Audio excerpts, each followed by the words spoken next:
إن الحمد لله نحمده ونستعينه ونستغفره ونعوذ بالله من شرور أنفسنا ومن سيئات أعمالنا. من يهد الله فلا مضل له ومن يضلل فلا هادي له، وأشهد أن لا إله إلا الله وأشهد أن محمدا عبده ورسوله. يا أيها الذين آمنوا اتقوا الله حق تقاته ولا تموتن إلا وأنتم مسلمون. يا أيها الناس اتقوا ربكم الذي خلقكم من نفس واحدة وخلق منها زوجها وبث منهما رجالا كثيرا ونساء، واتقوا الله الذي تساءلون به والأرحام إن الله كان عليكم رقيبا. يا أيها الذين آمنوا اتقوا الله وقولوا قولا سديدا يصلح لكم أعمالكم ويغفر لكم ذنوبكم، ومن يطع الله ورسوله فقد فاز فوزا عظيما. أما بعد، فإن خير الحديث كتاب الله، وخير الهدي هدي محمد صلى الله عليه وسلم، وشر الأمور محدثاتها، وكل محدثة بدعة، وكل بدعة ضلالة، وكل ضلالة في النار. أعوذ بالله من الشيطان الرجيم. بسم الله الرحمن الرحيم. قاف والقرآن المجيد بل عجبوا أن جاءهم منذر منهم فقال الكافرون هذا شيء عجيب، أئذا متنا وكنا ترابا ذلك رجع بعيد، قد علمنا ما تنقص الأرض منهم وعندنا كتاب حفيظ. بل كذبوا بالحق لما جاءهم فهم في أمر مريج، أفلم ينظروا إلى السماء فوقهم كيف بنيناها وزيناها وما لها من فروج، والأرض مددناها وألقينا فيها رواسي وأنبتنا فيها من كل زوج بهيج، تبصرة وذكرى لكل عبد منيب. ونزلنا من السماء ماء مباركا فأنبتنا به جنات وحب الحصيد، والنخل باسقات لها طلع نضيد، رزقا للعباد وأحيينا به بلدة ميتا كذلك الخروج. كذبت قبلهم قوم نوح وأصحاب الرس وثمود وعاد وفرعون وإخوان لوط وأصحاب الأيكة وقوم تبع، كل كذب الرسل فحق وعيد. أفعينا بالخلق الأول بل هم في لبس من خلق جديد.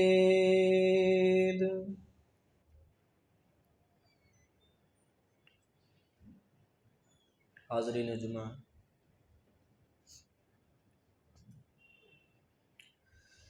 سب سے پہلے تو تمام تعریف و توصیف اللہ رب العالمین کے لیے لائق و زیبا ہیں، جو ہمارا خالق و مالک ہے، جس نے ہمیں پیدا کیا اور پیدا کرنے کے بعد ہمیں یوں ہی بیکار نہیں چھوڑ دیا، لاچار مجبور بھٹکتا ہوا نہیں چھوڑا، بلکہ ہماری رشد و ہدایت کے لیے اس نے کم و بیش 1,24,000 انبیاء کرام کو اس دنیا کے اندر مبعوث فرمایا۔ بعدہ لاکھوں کروڑ درود و سلام نازل ہوں تمام انبیاء اور رسل پر، بالخصوص ہمارے آخری نبی جناب محمد مصطفیٰ صلی اللہ علیہ وسلم پر۔ معزز سامعین،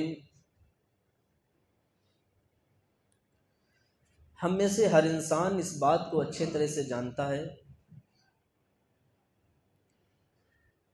کہ اللہ اور اس کے رسول کی نافرمانی کرنے کو گناہ کہتے ہیں۔ اب سوال یہ ذہن کے اندر پیدا ہوتا ہے کہ اللہ اور اس کے رسول کی نافرمانی کرنے کے نتیجے میں ہم انسانوں کی زندگی پر کیا کیا اثرات مرتب ہوتے ہیں۔ آج کے خطبہ جمعہ کے موقع پر انشاءاللہ اسی کے متعلق گفتگو کی جائے گی، جس سے ہمارا مقصود یہ ہوگا کہ جب تک ہم گناہوں کے خطرناک نتائج سے واقف نہیں ہوں گے تب تک ہم اپنے آپ کو اچھے طرح سے گناہوں سے دور نہیں رکھ پائیں گے، اپنے آپ کو گناہوں سے نہیں بچا پائیں گے۔ جب ہمیں معلوم ہوگا کہ گناہوں کے اتنے خطرناک نتائج ہیں تو ہم گناہوں سے بچنے کی کوشش کریں گے۔ اللہ رب العالمین سے دعا ہے، اللہ رب العالمین تو ہم تمام کے تمام لوگوں کو گناہوں کے خطرناک نتائج کو سمجھنے اور اس پر عمل کرنے کی توفیق عطا فرما، آمین۔ معزز سامعین، آئیے دیکھتے ہیں کہ اسلام نے، ہماری شریعت نے گناہوں کے خطرناک جو نتائج ہیں وہ ہمیں کیا کیا بتلائے ہیں، کیا کیا سکھلائے ہیں۔ تو سب سے پہلی چیز یہ کہ جب بندہ گناہ کرتا ہے اور گناہ کرتے ہی چلا جاتا ہے، اللہ رب العالمین سے توبہ نہیں کرتا، استغفار نہیں کرتا، اللہ رب العالمین کی طرف رجوع نہیں کرتا ہے، تو ایسی صورت میں انسان کا جو دل ہوتا ہے وہ سیاہ ہو جاتا ہے، اور جب انسان کا دل سیاہ ہو جائے تو پھر وہ حق بات سمجھنے کے لیے تیار نہیں ہوتا ہے۔ اللہ کے رسول صلی اللہ علیہ وسلم نے ایک مقام پر فرمایا، ان المؤمن اذا اذنب كانت نکتة سوداء في قلبه، کہ جب مومن بندہ کوئی گناہ کرتا ہے تو اس کے دل میں ایک چھوٹا سا نقطہ سیاہ پڑ جاتا ہے۔ فإن تاب ونزع واستغفر، اگر وہ توبہ کر لیتا ہے، اللہ رب العالمین کی طرف رجوع کر لیتا ہے، استغفار کر لیتا ہے، ثقل قلبہ، تو اس کا جو دل ہوتا ہے وہ دھل دیا جاتا ہے، جو نقطہ ہوتا ہے اس کے دل پر پڑا ہوتا ہے سیاہ نقطہ، وہ ختم ہو جاتا ہے، مٹا دیا جاتا ہے۔ وَإِن زَادَ زَادَتْ حَتَّى يَعْلُوَ قَلْبَهُ، اور اگر مومن بندہ اللہ رب العالمین کی طرف رجوع نہیں کرتا ہے، استغفار نہیں کرتا ہے، تو یہی نقطہ دھیرے دھیرے بڑھتے بڑھتے اتنا بڑھ جاتا ہے کہ پورے دل پر یہ سیاہی چھا جاتی ہے، انسان کا دل تاریک ہو جاتا ہے۔ اور صرف انسان کا دل ہی تاریک نہیں ہوتا، جب انسان بہت زیادہ گناہ کرتے ہوئے چلا جاتا ہے تو پھر دل کے ساتھ ساتھ وہ اثر چہروں پر بھی نمایاں ہونے لگتا ہے، انسان کے چہروں سے بھی معلوم ہونے لگتا ہے کہ یہ گنہگار بندہ ہے، یہ بہت زیادہ خطائیں کرنے والا بندہ ہے۔ عبداللہ بن عباس رضی اللہ تعالیٰ عنہ بیان فرماتے ہیں، کہتے ہیں، ان للحسنۃ ضیاء فی الوجہ، یہ جو نیکیاں ہوتی ہیں یہ نیکیاں چہروں پر نور پیدا کرتی ہیں، ونورا فی القلب، اسی طریقے سے دل کو منور کرتی ہیں نیکیاں، اسی طریقے سے وقوتا فی البدن، بدن کے اندر کیا کرتی ہیں، قوت پیدا کرتی ہیں، اسی طریقے سے وسعۃ فی الرزق، رزق میں کشادگی یہ نیکیاں پیدا کرتی ہیں، ومحبۃ فی قلوب الخلق، اور اسی طریقے سے لوگوں کے دلوں میں یہ محبت پیدا کرتی ہیں نیکیاں۔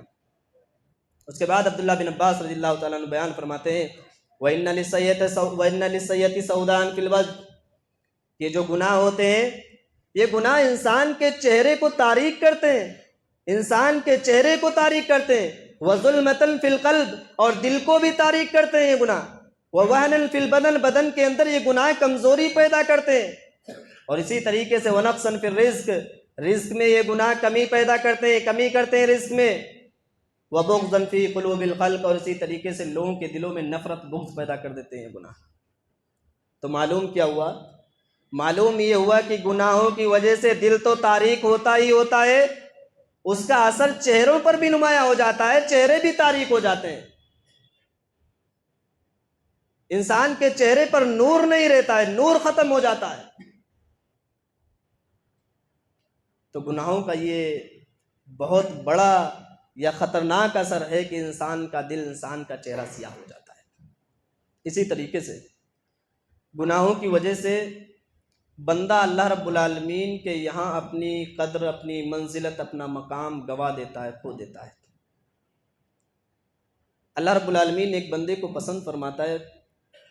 ایک بندہ اللہ رب العالمین کے یہاں محبوب ہے، لیکن وہ بندہ اتنے گناہ کر جاتا ہے، گناہ پر گناہ کرتے چلا جاتا ہے، اور اللہ رب العالمین سے توبہ اور استغفار نہیں کرتا ہے، تو اللہ رب العالمین اس کو اپنی نظروں سے گرا دیتا ہے۔ اللہ رب العالمین کی ناراضگی ایسے بندے پر نازل ہوتی ہے۔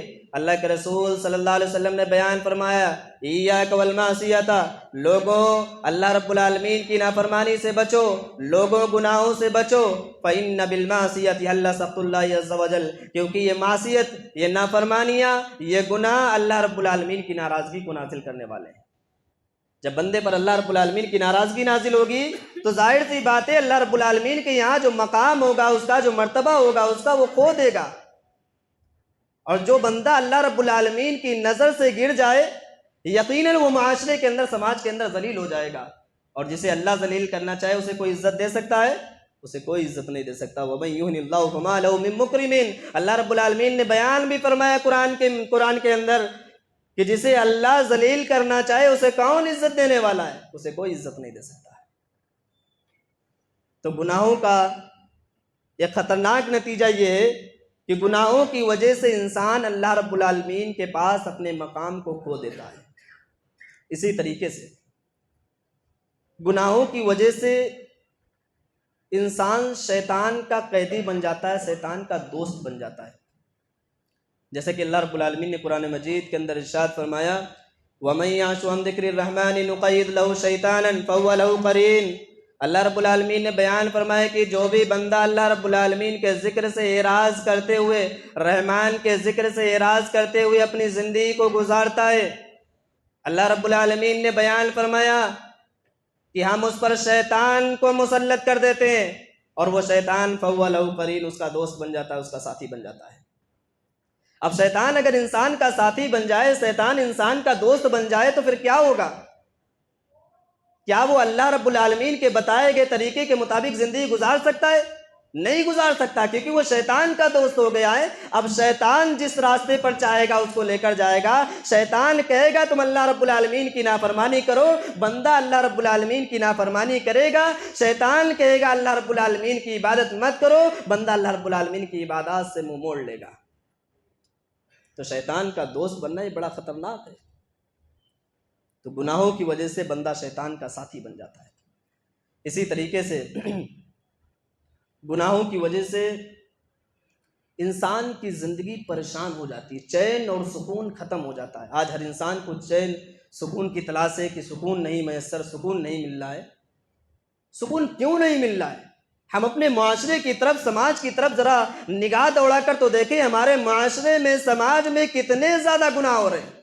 تو گناہوں کی وجہ سے اللہ رب العالمین چین، سکون سب ختم کر دیتا ہے۔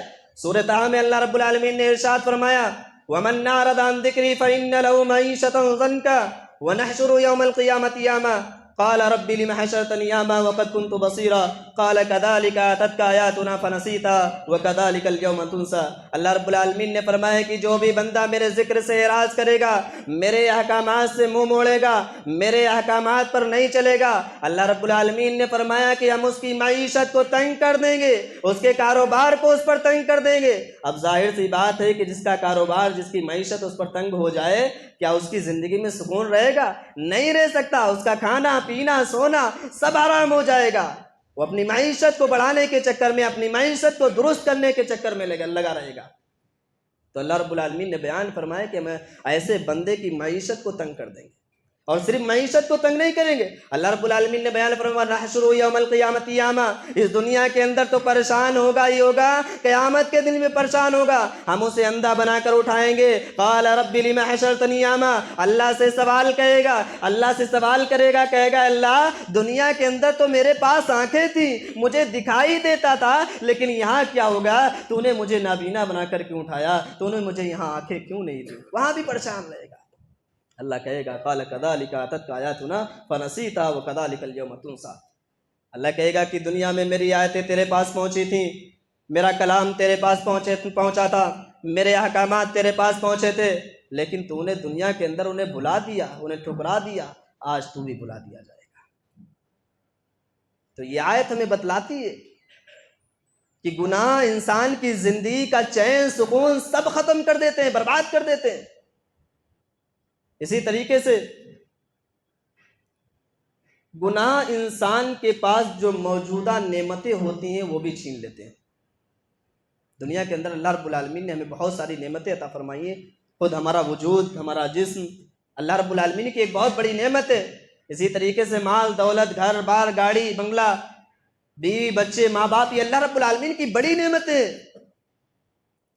لیکن جب بندہ گناہ کرتا ہے، گناہ پر گناہ کرتے چلا جاتا ہے، اللہ رب العالمین کو بھول جاتا ہے، تو اللہ رب العالمین کیا کرتا ہے؟ اپنی موجودہ نعمتوں کو چھیننا شروع کر دیتا ہے۔ اللہ رب العالمین اپنی موجودہ نعمتوں کو چھین لیتا ہے، اور قرآن کے اندر اللہ رب العالمین نے ہمیں یہ بتلایا بھی۔ اللہ رب العالمین فرماتا ہے وَقُلْنَا يَا آدَمُ اسْكُنْ أَنْتَ وَزَوْجُكَ الْجَنَّةَ وَكُلَا مِنْهَا رَغَدًا حَيْثُ شِئْتُمَا وَلَا تَقْرَبَا هَٰذِهِ الشَّجَرَةَ فَتَكُونَا مِنَ الظَّالِمِينَ فَأَزَلَّهُمَا الشَّيْطَانُ عَنْهَا فَأَخْرَجَهُمَا مِمَّا كَانَ فِيهِ۔ اللہ رب العالمین حضرت آدم علیہ السلام کا ذکر کرتا ہے اور فرماتا ہے کہ ہم نے حضرت آدم علیہ السلام سے اور ان کی بیوی سے کہا جنت میں رہو، جہاں چاہو رہو، وَكُلَا مِنْهَا رَغَدًا حَيْثُ شِئْتُمَا، جو چاہو وہ کھاؤ پیو،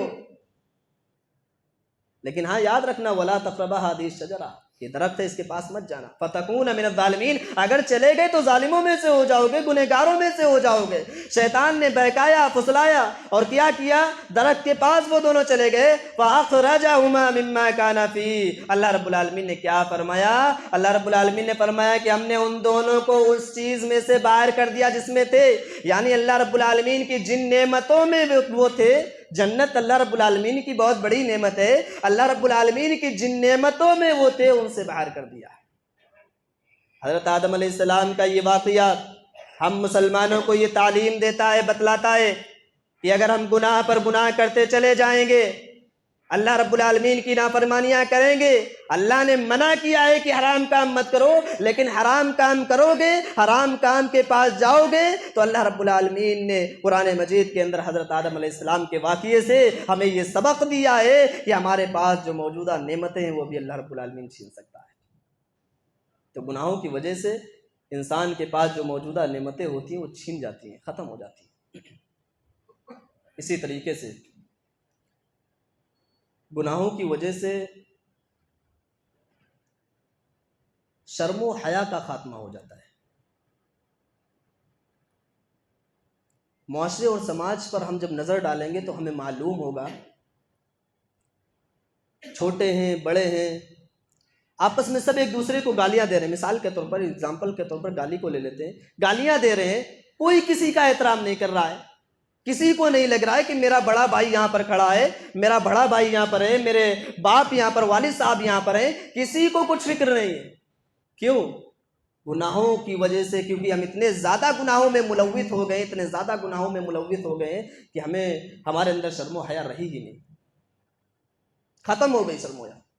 آپ دیکھ لیجئے، ایک گھر میں ماں بھی ہے، بیٹا بھی ہے، باپ بھی ہے، بھائی بھی ہے، بہن بھی ہے، بیوی بھی ہے، بچی بھی ہے، لیکن اس گھر میں فحش گانے، فحش فلمیں چلتی ہیں، سارے کے سارے لوگ ایک ساتھ بیٹھے ہوئے، کوئی شرم و حیا نہیں، شرم و حیا کا جنازہ نکل چکا ہے،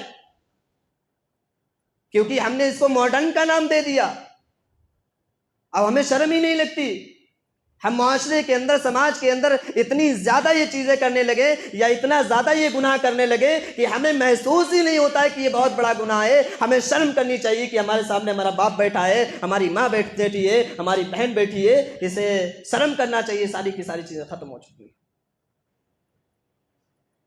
اسی طریقے سے گناہوں کی وجہ سے، ایسا کیوں ہوتا ہے؟ ساری کی ساری چیزیں گناہوں کی وجہ سے، کیونکہ ہم گناہ اتنے زیادہ کرتے چلے جا رہے ہیں، ہمیں معلوم ہی نہیں پڑتا ہے۔ اسی طریقے سے ایک بہن، ایک بیٹی گھر سے باہر نکلتی بے پردگی کے ساتھ، ہم نے اس کو فیشن کا نام دے دیا، ماڈرن کا نام دے دیا، بیٹی باپ کے سامنے نکل رہی ہے، بھائی کے سامنے گھر سے بہن نکل رہی ہے، لیکن کوئی فرق نہیں پڑتا ہے۔ اور حد تو یہ کہ گھر سے بیٹی بہن باہر نکل رہی بے پردگی کے ساتھ، لیکن اس پر ظلم تو یہ کہ عورتیں جب گھر سے باہر نکلتی ہیں تو خوشبو کا استعمال کر کے نکلتی ہیں، اور ایک باپ ایک بھائی یہ دیکھتا ہے کہ میری بہن کس حالت سے گھر سے باہر نکل رہی ہے، لیکن اسے شرم محسوس نہیں ہوتی، وہ اس کو ٹوکتا نہیں ہے۔ کیوں؟ شرم و حیا کا جنازہ نکل چکا ہے، ختم ہو چکی ہے شرم و حیا۔ جبکہ ہر مسلمان اس بات کو جانتا ہے کہ عورت اگر گھر سے باہر نکل رہی ہے، خوشبو کا استعمال کر رہی ہے، تو اللہ کے نبی جناب محمد مصطفیٰ صلی اللہ علیہ وسلم نے بیان فرمایا، 3 مرتبہ کہا ہے فَهِيَ زَانِيَةٌ فَهِيَ زَانِيَةٌ فَهِيَ زَانِيَةٌ، وہ زناکار ہے، وہ بدکار ہے، وہ عورت بدچلن ہے جو خوشبو کا استعمال کر کے گھر سے باہر نکلتی ہے۔ اور صرف یہی نہیں، ایک مقام پر اللہ کے رسول صلی اللہ علیہ وسلم نے بیان فرمایا، ایما امرأۃ تطیبا ثم خرجت الى المسجد لم تقبل لها صلاة حتى تغتسل۔ اللہ کے رسول صلی اللہ علیہ وسلم نے بیان فرمایا کہ جو بھی عورت گھر سے باہر نکلتی ہے، اس حالت میں نکل رہی ہے، خوشبو کا استعمال کر کے نکل رہی ہے، کہاں جا رہی ہے؟ مارکیٹ جا رہی ہے؟ نہیں۔ رشتہ داروں کے یہاں جا رہی ہے؟ نہیں۔ کسی فنکشن میں جا رہی ہے؟ نہیں۔ اللہ کے رسول صلی اللہ علیہ وسلم نے بیان فرمایا ثم خرجت الى المسجد، وہ مسجد کی طرف آ رہی ہے، مسجد میں آ رہی ہے، اللہ رب العالمین کی عبادت کرنے کے لیے آ رہی ہے، اپنی پیشانی کو اللہ رب العالمین کے سامنے رکھنے کے لیے آ رہی ہے۔ اللہ کے رسول صلی اللہ علیہ وسلم نے بیان فرمایا لم تقبل لها صلاة، ایسی عورت کی نماز قبول ہونے والی نہیں ہے، اللہ رب العالمین ایسی عورت کی نماز اس کے منہ پر مار دے گا حتی تغتسل، یہاں تک کہ وہ غسل کر لے، نہا لے، خوشبو چلی جائے تو اللہ رب العالمین نماز قبول کر سکتا ہے، ورنہ اللہ رب العالمین نماز قبول نہیں کر سکتا۔ ہم تمام کے تمام مسلمان اس بات کو جانتے ہیں، لیکن پھر بھی ہماری سامنے سے، ہماری آنکھوں کے سامنے سے ہمارے گھر کی عورتیں خوشبو لگا کر بے پردگی اس کے ساتھ نکل رہی ہیں، کوئی شرم نہیں، کوئی حیا نہیں۔ کیوں؟ گناہوں میں اتنی زیادہ ملوث ہو گئے۔ اور صحیح کہا تھا اللہ کے نبی صلی اللہ علیہ وسلم نے، اذا لم تستحی فاصنع ما شئت، کہ جب تم بے حیا ہو جاؤ تو جو چاہو کرو، پھر تمہیں کوئی شرم محسوس نہیں ہوگی۔ آج ہمارے معاشرے کے اندر، سماج کے اندر یہی ہو رہا ہے۔ تو گناہ انسان کو بے حیا بنا دیتے ہیں، بے شرم بنا دیتے ہیں۔ تو ہمیں چاہیے کہ ہم تمام کے تمام لوگ گناہوں سے اجتناب کریں، گناہوں سے پرہیز کریں، شرم و حیا ہمارے اندر باقی رہنا چاہیے، کیونکہ شرم و حیا ایمان کا شعبہ ہے۔ الحیاء شعبۃ من الایمان، ایمان کا جز، ایمان کا حصہ ہے۔ ہر مسلمان کے پاس، ہر ایمان والے کے پاس یہ چیز ہونی چاہیے، لیکن افسوس کی بات کہ ہم مسلمان اس چیز کو دھیرے دھیرے کھوتے چلے جا رہے ہیں۔ اسی طریقے سے گناہوں کے خطرناک نتائج میں سے یہ ہے کہ گناہوں کی وجہ سے اللہ رب العالمین بندے کو اس کے رزق سے دور کر دیتا ہے۔ رزق ملنے والا ہے، دولت ہاتھ لگنے والی ہے، لیکن گناہ کر بیٹھتا ہے اور رزق ختم ہو جاتا ہے، چلا جاتا ہے اس کے پاس سے۔ اور اللہ کے نبی جناب محمد مصطفیٰ صلی اللہ علیہ وسلم نے بیان بھی فرمایا، ان الرجل لیحرم الرزق بخطیۃ یعملها، کہ آدمی اپنی خطاؤں کی وجہ سے، اپنے گناہوں کی وجہ سے اپنے رزق سے دور کر دیا جاتا ہے۔ آپ دیکھیے معاشرے کے اندر، سماج کے اندر، کہ ایک آدمی ایسا ہوتا ہے جسے اللہ رب العالمین اپنا رزق عطا فرماتا ہے، اپنا مال دیتا ہے، دولت دیتا ہے، اپنی نعمت سے نوازتا ہے، لیکن وہ انسان پیسوں کے لالچ میں آ جاتا ہے اور پھر وہ مال کو بڑھانے کے چکر میں ہر جائز اور ناجائز وسیلے کو اختیار کرنا شروع کر دیتا ہے۔ کیا ہوتا ہے؟ دیکھنے میں یہ آتا ہے کہ اللہ رب العالمین نے جو اس کو مال عطا فرمایا تھا وہ بھی ختم ہو گیا ہے، اور اسی طریقے سے جو حرام کام کر رہا ہوتا ہے وہ بھی فلاپ ہو چکا ہوتا ہے، وہ بھی ختم ہو چکا ہوتا ہے، آدمی سڑک پر آ جاتا ہے، تو یہ حرام کام کرنے کی وجہ سے۔ اسی طریقے سے ایک واقعہ آتا ہے کتابوں کے اندر کہ ایک صاحب تھے جو صدقے کا مال لے کر ایک مسکین کے دروازے پر پہنچے۔ مسکین کے دروازے پر پہنچے، جو ہی پہنچے تو سنتے ہیں کہ اندر سے گانے کی آواز آ رہی ہے، موسیقی کی آواز آ رہی ہے۔ اب کھڑے ہو کر باہر یہ سوچتے ہیں کہ میں صدقے کا مال ایسے انسان کو کیوں دوں جو اللہ رب العالمین کی نافرمانی کرتا ہے، اللہ رب العالمین کے گناہوں میں ملوث رہتا ہے، ایسے انسان کو صدقے کا مال کیوں دوں؟ بس وہیں دروازے سے واپس لوٹ جاتے ہیں۔ بتلانے کا مطلب یہ، کہنے کا مطلب یہ، کبھی کبھی ایسا ہوتا ہے کہ رزق دروازے پر آتا ہے لیکن انسان کے گناہوں کی وجہ سے دروازے سے لوٹ جاتا ہے۔ رزق انسان کے دروازے پر آتا ہے لیکن کبھی کبھی انسان کے گناہوں کی وجہ سے، اس کی بدعمالیوں کی وجہ سے رزق دروازے سے لوٹ جاتا ہے۔ تو گناہوں کا ایک بڑا خطرناک نتیجہ یہ بھی ہے کہ رزق سے اللہ رب العالمین محروم کر دیتا ہے۔ اسی طریقے سے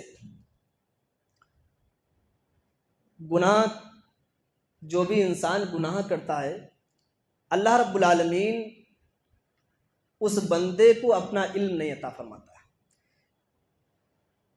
کیونکہ گناہ علم کو ختم کر دیتا ہے، گناہ علم کو مٹا دیتا ہے۔ علم اللہ رب العالمین کا نور ہے اور گناہ اس نور کو بجھا دیتے ہیں۔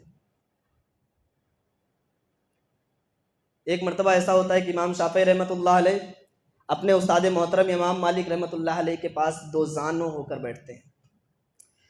امام صاحب اپنے شاگرد کو دیکھتے ہیں، اس کی ذہانت دیکھتے ہیں، بڑا حیران ہوتے ہیں اور فرماتے ہیں کہ اللہ کی قسم میں دیکھ رہا ہوں کہ اللہ رب العالمین نے آپ کے دل کے اندر نور پیدا کر دیا ہے، لہذا آپ اسے اللہ رب العالمین کی نافرمانی کے ذریعے، گناہوں کے ذریعے اس نور کو بجھا مت دینا۔ یعنی امام مالک رحمۃ اللہ علیہ یہ بیان فرماتے ہیں کہ گناہ علم کو مٹا دیتے ہیں۔ اسی طریقے سے امام شافعی رحمۃ اللہ علیہ ایک مرتبہ امام وقی رحمۃ اللہ علیہ سے شکایت کرتے ہیں کہ میرا قوت حافظہ بڑا کمزور ہو گیا ہے، مجھے کوئی بھی چیز جلدی یاد نہیں ہوتی ہے۔ امام وقی رحمۃ اللہ علیہ بیان فرماتے ہیں کہ تم گناہوں کو ترک کر دو، گناہوں کو چھوڑ دو، علم یہ اللہ رب العالمین کا فضل ہے، اور اللہ رب العالمین یہ چیز کو اپنے اس فضل کو کسی بھی نافرمان کو نہیں دیتا ہے۔ علم اللہ رب العالمین کا فضل ہے اور یہ اللہ رب العالمین نافرمان کو نہیں دیتا ہے۔ تو معلوم یہ ہوا کہ گناہوں کی وجہ سے بندے کو علم سے بھی محروم کر دیا جاتا ہے، علم سے بھی دور کر دیا جاتا ہے۔ اسی طریقے سے گناہوں کی وجہ سے انسان پر مصیبتیں، مشکلات، پریشانیاں نازل ہوتی ہیں۔ آج ہم میں سے بہت سارے مسلمان ایسے ہیں جو گھریلو مشکلات میں پھنسے ہوئے ہیں، کاروباری مشکلات میں پھنسے ہوئے ہیں، ذہنی ٹینشنز ہیں، ذہنی پریشانی ہے، ڈپریشن کا شکار ہیں۔ تو ایک بڑی وجہ یہ بھی ہے کہ گناہ انسان کو مشکلات میں ڈالتے ہیں۔ اللہ رب العالمین نے قرآن مجید کے اندر ارشاد فرمایا وَمَا أَصَابَكُم مِّن مُّصِيبَةٍ فَبِمَا كَسَبَتْ أَيْدِيكُمْ وَيَعْفُو عَن كَثِيرٍ۔ اللہ رب العالمین نے بیان فرمایا کہ یہ جو مصیبتیں تمہارے اوپر آتی ہیں یہ تمہاری بدعمالیوں کا نتیجہ ہے، یہ تمہارے ہاتھوں کی کمائی ہے، اور بہت سارے گناہ تو ایسے ہیں وَيَعْفُو عَن كَثِيرٍ، اللہ رب العالمین ایسے ہی معاف فرما دیتا ہے، ان کی سزا اللہ رب العالمین نہیں دیتا ہے۔ یعنی یہ آیت ہمیں بتلاتی ہے کہ مصیبتیں نازل ہوتی ہیں، پریشانیاں نازل ہوتی ہیں، وہ ہماری بدعمالیوں کی وجہ سے نازل ہوتی ہیں، ہمارے گناہوں کی وجہ سے نازل ہوتی ہیں۔ تو اگر کوئی بندہ گناہ پر گناہ کرتا چلا جاتا ہے تو اس کی زندگی بھی پریشان ہوتی چلی جاتی ہے۔ اسی طریقے سے گناہوں کی وجہ سے انسان کا کوئی بھی معاملہ ہو، کوئی بھی کام ہو، اللہ رب العالمین اس کو مشکل بنا دیتا ہے، خواہ کتنا ہی آسان کیوں نہ ہو، کتنا ہی آسان کیوں نہ ہو۔ اور جبکہ اس کے برعکس اگر کوئی بندہ اللہ رب العالمین کا تقوی اختیار کرتا ہے، خوف کھاتا ہے اللہ رب العالمین سے، ڈرتا ہے اللہ رب العالمین سے، گناہوں سے اپنے آپ کو دور رکھتا ہے، تو اللہ رب العالمین اس کے معاملے کو آسان فرما دیتا ہے۔ جیسے کہ اللہ رب العالمین نے قرآن مجید کے اندر ارشاد فرمایا وَمَن يَتَّقِ اللَّهَ يَجْعَل لَّهُ مِنْ أَمْرِهِ يُسْرًا، کہ جو اللہ رب العالمین کا تقوی اختیار کرنے والے ہیں، جو اللہ رب العالمین سے ڈرنے والے ہیں، اللہ رب العالمین ان کے معاملات کو، ان کے کام کو ان پر آسان فرما دیتا ہے۔ جبکہ اس کے برعکس اگر کوئی شخص اللہ رب العالمین سے ڈرنے والا نہ ہو، گناہ کرنے والا ہو، تو اس کا معاملہ اس پر مشکل بنا دیا جاتا ہے۔ اسی طریقے سے یہ گناہ اتنے خطرناک ہوتے ہیں، اتنے خطرناک ہوتے ہیں کہ یہ انسان کی نیکیوں کو بھی ختم کر دیتے ہیں، انسان کی نیکیوں کو بھی ختم کر دیتے ہیں، اور خاص طور سے خلوت میں کیے جانے والے گناہ، تنہائی میں کیے جانے والے گناہ، یہ انسان کی نیکیاں مٹا دیتے ہیں، ختم کر دیتے ہیں۔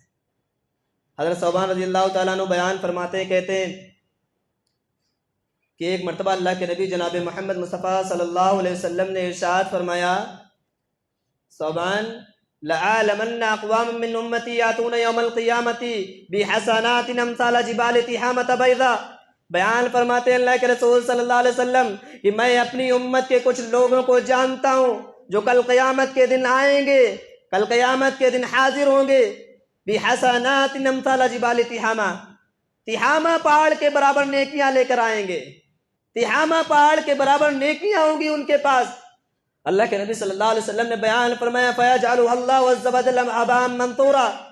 اللہ کے رسول صلی اللہ علیہ وسلم نے بیان فرمایا کہ اللہ رب العالمین ان کی نیکیوں کو چھوٹے چھوٹے ذرات کی طرح اڑا دے گا، گرد و غبار کی طرح اڑا دے گا۔ قال ثوبان رضی اللہ تعالیٰ عنہ پوچھتے ہیں اللہ کے رسول صلی اللہ علیہ وسلم سے صفہم لنا جلہم لنا، اللہ کے رسول صلی اللہ علیہ وسلم ان کی صفات بتلا دیجئے، وہ کون لوگ ہوں گے؟ کہیں ایسا نہ ہو کہ ہمیں علم ہی نہ ہو اور ہم انہی لوگوں میں سے شامل ہو جائیں۔ اللہ کے نبی صلی اللہ علیہ وسلم نے بیان فرمایا اما انہم اخوانکم ومن جلدتکم، ثوبان آگاہ ہو جاؤ، خبردار ہو جاؤ، وہ جو لوگ ہوں گے وہ تمہارے بھائی ہوں گے، وہ تمہاری قوم سے ہوں گے۔ وَيَأْخُذُونَ مِنَ اللَّيْلِ كَمَا تَأْخُذُونَ، وہ رات میں تہجد کا اہتمام بھی اسی طریقے سے کرتے ہوں گے جس طریقے سے تم رات میں تہجد کا اہتمام کرتے ہو۔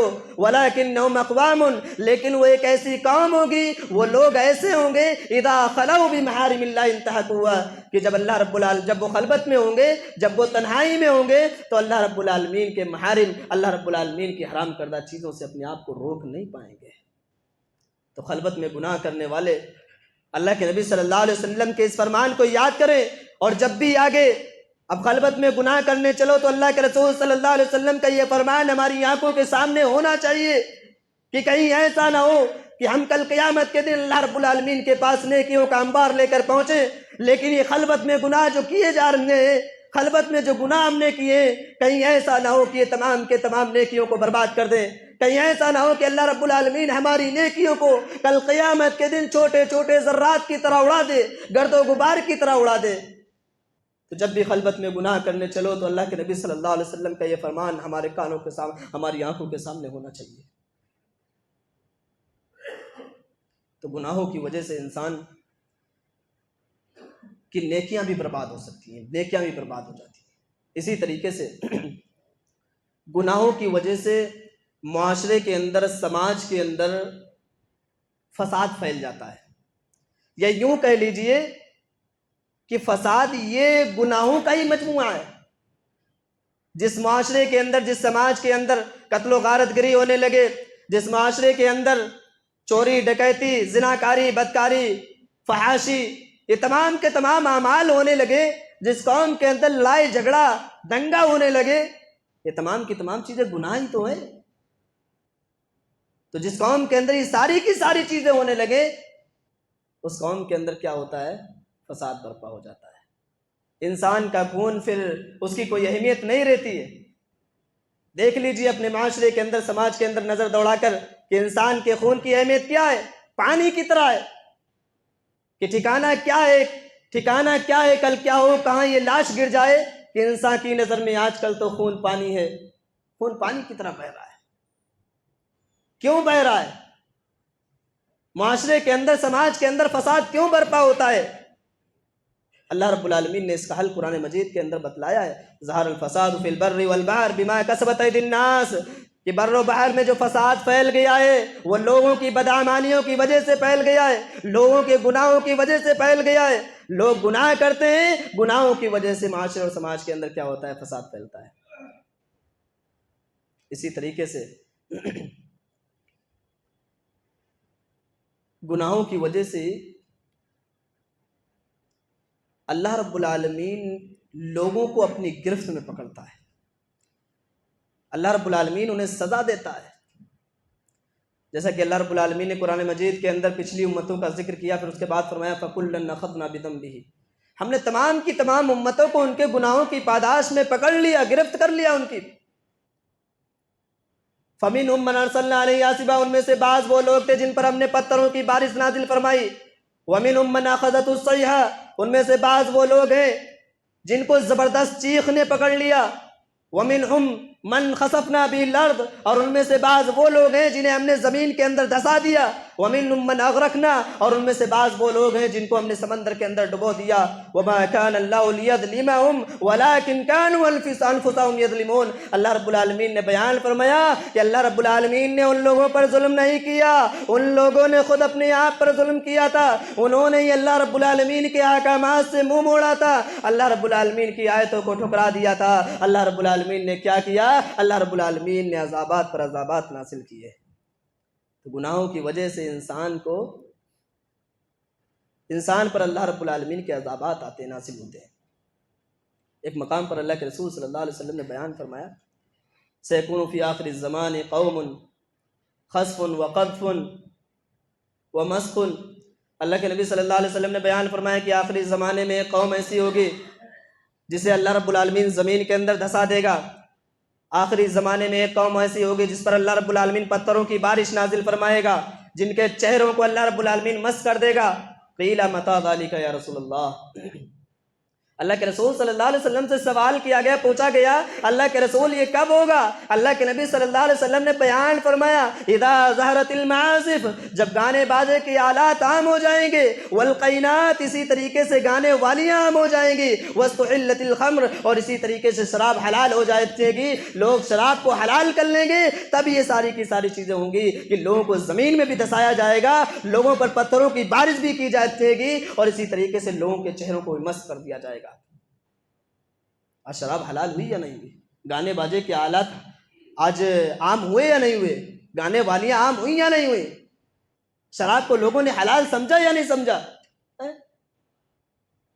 لوگ شراب کو بھی ٹھنڈے کی بوتل میں ڈال کر بولتے ہیں کہ ٹھنڈا پی رہے ہیں، حلال کر لیا گیا نا ایک طریقے سے۔ اللہ کے نبی صلی اللہ علیہ وسلم نے ایک مقام پر فرمایا، لَيَشْرَبَنَّ نَاسٌ مِّنْ أُمَّةِ الْخَمْرِ يَسُمُّونَهَا بِغَيْرِ اسْمِهَا، کہ ان قریب میری امت کے لوگ شراب پئیں گے لیکن اس کا نام بدل دیں گے، تبدیل کر دیں گے۔ نام تبدیل کیا گیا ہے نہیں، پی شراب رہے لیکن بول ٹھنڈا رہے، بول کولڈ ڈرنک رہے۔ تو اللہ کے نبی صلی اللہ علیہ وسلم نے بیان فرمایا کہ جب ایسا ہوگا، یوزف علی رؤوسہم بالمعازف، گانے بازے کے آلات عام ہو جائیں گے، والمغنیات، گانے والیاں عام ہو جائیں گی۔ اللہ کے رسول صلی اللہ علیہ وسلم نے بیان فرمایا، یخسف اللہ بہم الارض، اللہ رب العالمین ایسے لوگوں کو زمین کے اندر دھسا دے گا، اور زمین کے اندر ہی نہیں دھسائے گا۔ اللہ کے نبی صلی اللہ علیہ وسلم نے بیان فرمایا، یجعل منہم القردۃ والخنازیر، اللہ رب العالمین ایسے لوگوں کی صورتوں کو سور اور خنزیر، سور اور بندر کی شکل اللہ رب العالمین دے دے گا ایسے لوگوں کو۔ ہمیں ڈرنا چاہیے اللہ رب العالمین سے، کہیں ایسا نہ ہو آج یہ ساری کی ساری چیزیں، گانے باجے کے آلات، گانے بختیاں، اسی طریقے سے گانے والیاں، سب ہمارے سروں پر ہیں۔ اللہ کے رسول صلی اللہ علیہ وسلم نے بیان فرمایا کہ سروں پر یہ ساری کی ساری چیزیں ہو جائیں گی، تب اللہ رب العالمین ایسے لوگوں کی صورتوں کو بندر اور سور کی شکل رب العالمین تبدیل کر دے گا۔ تو یہ گناہوں کی وجہ سے، گناہوں کے یہ خطرناک نتائج میں سے۔ اسی طریقے سے اللہ کے رسول صلی اللہ علیہ وسلم نے ایک مقام پر فرمایا، لم ينقص المکیال والمیزان الا اخذوا بالسنین وشدۃ المؤونۃ وجور السلطان علیہ۔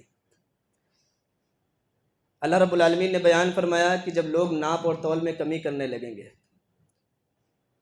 الا اخذوا بالسنین، تو انہیں قحط سالی آ پکڑے گی۔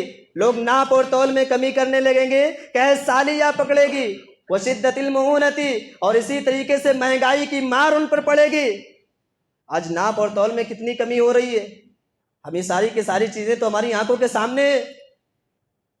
کانٹوں کے نیچے چمبک لگانے والوں، اللہ کے نبی صلی اللہ علیہ وسلم کا فرمان سنو کہ مہنگائی کی مار پڑے گی، وجور السلطان علیہم، اور اسی طریقے سے بادشاہوں کا ظلم بھی تم پر مسلط کر دیا جائے گا۔ آج بادشاہوں کا ظلم مسلط ہے یا نہیں؟ پوری دنیا پر نظر دوڑا کر دیکھیے کیا حالات ہیں مسلمانوں کے۔ مسلمانوں پر ظلم و ستم ہو رہا ہے، مسلمانوں پر بادشاہ لوگ ظلم کر رہے ہیں۔ کیوں؟ کیونکہ مسلمان ناپ اور تول میں کمی کرنے لگا ہے، کانٹے کے نیچے چمک لگانے لگا ہے، سوچتا ہے کچھ بچا لیں کچھ بچا لیں، لیکن یہ نہیں دیکھ رہا ہے کہ میرا ایمان بالکل بچ ہی نہیں رہا ہے۔ تو ایسی صورت میں اللہ رب العالمین گناہوں کی وجہ سے انسان پر مہنگائی کی مار پڑتی ہے، بادشاہوں کی مار پڑتی ہے، ان کا ظلم سہنا پڑتا ہے۔ اسی طریقے سے ایک اور چیز وقت ہو چکا ہے کہ اللہ کے نبی صلی اللہ علیہ وسلم نے بیان فرمایا کہ جب معاشرے کے اندر برائیاں عام ہو جائیں گی، جب معاشرے کے اندر کھلم کھلا برائیاں ہونے لگیں گی، تو اللہ کے رسول صلی اللہ علیہ وسلم نے بیان فرمایا کہ پھر معاشرے کے اندر، سماج کے اندر ایسی قوم میں نئی نئی بیماریاں جنم لے گی۔ آج ہو رہا ہے نا، معاشرے کے اندر، سماج کے اندر ایسی ایسی بیماریوں کے نام سننے کو ملنے جو شاید کہ ہم نے پہلے کبھی سنے ہو۔ اللہ کے نبی صلی اللہ علیہ وسلم نے پہلے حدیث میں بتلا دیا کہ لم تظہر الفاحشۃ فی قوم قط حتی یعلنوا بها الا فشا فیہم الطاعون والاوجاع التي لم تكن مضت في اسلافهم الذين مضوا۔ اللہ کے نبی صلی اللہ علیہ وسلم نے بیان فرمایا، کہا کہ جب معاشرے کے اندر، سماج کے اندر، جب معاشرے کے اندر، سماج کے اندر برائیاں کھلم کھلا ہونے لگیں گی، لوگوں کے اندر سے شرم و حیا ختم ہو جائے گی، تو اللہ رب العالمین معاشرے کے اندر طاعون جیسی بیماری پیدا کر دے گا۔ اللہ رب العالمین ایسی ایسی بیماریاں بھیجے گا التی لم تکن مضت فی اسلافہم الذین مضوا، جو ان سے پہلے کے لوگوں میں کبھی گزری ہی نہیں ہوں گی، لوگوں نے ان کا نام ہی نہیں سنا ہوگا۔ تو ایسی ایسی بیماریاں ہمارے دور میں گزری نا کہ ہم سے پہلے کے لوگوں نے نام بھی نہیں سنا ہوگا۔ تو یہ گناہوں کی وجہ سے، جب ہم گناہ کرنے لگیں گے، خطائیں کرنے لگیں گے، اللہ رب العالمین کی نافرمانی کریں گے، اگر اللہ کے رسول صلی اللہ علیہ وسلم کی نافرمانی کریں گے، تو پھر ایسا ہوگا کہ بیماریاں آئیں گی، بادشاہوں کا ظلم بھی سہنا پڑے گا، مہنگائی کی مار پڑے گی، اللہ رب العالمین کا عذاب آئے گا، زندگی پریشان ہو جائے گی، زندگی کے اندر چین و سکون ختم ہو جائے گا، رزق ہم سے دور کر دیا جائے گا۔ اسی طریقے سے اللہ رب العالمین ہمارے دل کو بھی سیاہ کر دے گا، اللہ رب العالمین موجودہ نعمتوں کو بھی چھین لے گا۔ تو اس لیے ہم تمام کے تمام لوگوں کو چاہیے کہ گناہوں سے اپنے آپ کو بچائیں، گناہوں سے اپنے آپ کو دور رکھیں۔ کامیابی اصل اسی چیز میں ہے کہ ہم اپنے آپ کو گناہوں سے بچا لے جائیں۔ وَمَن يُطِعِ اللَّهَ وَرَسُولَهُ فَقَدْ فَازَ فَوْزًا عَظِيمًا۔ اللہ رب العالمین نے فرمایا کہ جس نے اللہ کی اطاعت کی، اس کے رسول کی اطاعت کی، یقین جانیے وہ بڑی کامیابی سے ہمکنار ہو گیا، اسے بڑی کامیابی مل گئی۔ تو بڑی کامیابی اسی صورت میں ملے گی جب ہم اللہ اور اس کے رسول کی اطاعت کرنے والے ہوں، گناہوں کو چھوڑنے والے ہوں، گناہوں کو ترک کرنے والے ہوں۔ آخر میں اللہ رب العالمین سے دعا کرتے ہیں، اللہ رب العالمین تو ہم تمام کے تمام لوگوں کو گناہوں کے خطرناک نتائج کو سمجھنے اور اس پر عمل کرنے کی توفیق عطا فرما۔ اللہ رب العالمین تو ہم تمام کے تمام مسلمانوں کو گناہوں سے بچا۔ اللہ رب العالمین سے دعا، اللہ رب العالمین تو ہم تمام کے تمام مسلمانوں کی خطاؤں کو، اللہ رب العالمین جو بھی گناہ ہم سے ہوئے، چھوٹے بڑے صغیرہ کبیرہ، اللہ تمام کے تمام گناہوں کو معاف فرما۔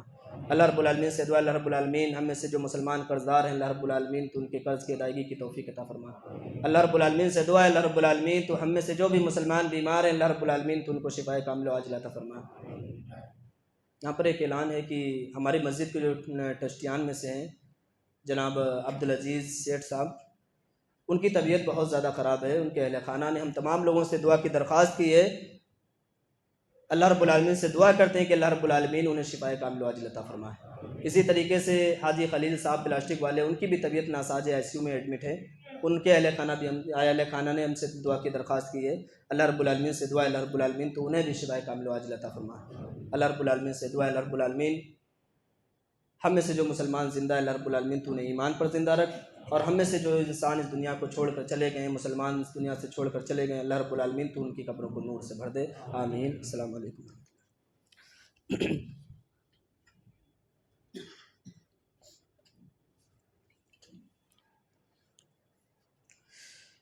إن الحمد لله نحمده ونستعينه ونستغفره ونعوذ بالله من شرور أنفسنا ومن سيئات أعمالنا، من يهد الله فلا مضل له ومن يضلل فلا هادي له، وأشهد أن لا إله إلا الله وأشهد أن محمدا عبده ورسوله، أما بعد إن الله وملائكته يصلون على النبي يا أيها الذين آمنوا صلوا عليه وسلموا تسليما، اللهم صل على محمد وعلى آل محمد كما صليت على إبراهيم وعلى آل إبراهيم إنك حميد مجيد، اللهم بارك على محمد وعلى آل محمد كما باركت على إبراهيم وعلى آل إبراهيم إنك حميد مجيد۔ عباد الله رحمكم الله، إن الله يأمر بالعدل والإحسان وإيتاء ذي القربى وينهى عن الفحشاء والمنكر والبغي يعظكم لعلكم تذكرون، فاذكروا الله يذكركم وادعوه يستجب لكم، ولذكر الله تعالى وأجل وأتم وأكبر، والله يعلم ما تصنعون۔